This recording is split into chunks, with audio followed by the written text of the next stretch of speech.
So, ang talagang tagapagluto po ang asawa ko. Magaling po siya magluto. So, ganyan na po ang proseso. Magigisa ka lang ng bawang, sibuyas, at syempre, ilalagay mo ang tinapa.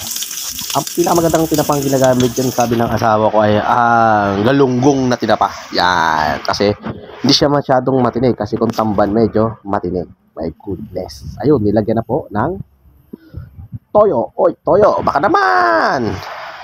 Siyempre, ang gagawin mo ay sangkutsahin mo lang. Ayun, tapos tamang apoy. Tapos lalagyan mo siya ng tubig.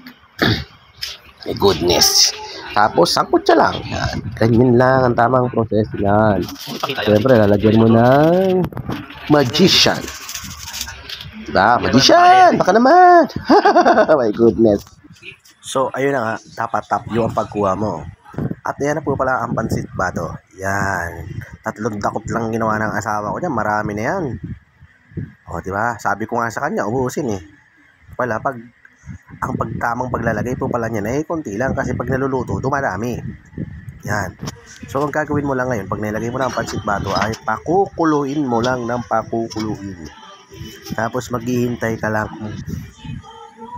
kumulo. Ayan o, nagbabubbles na nakikita mo.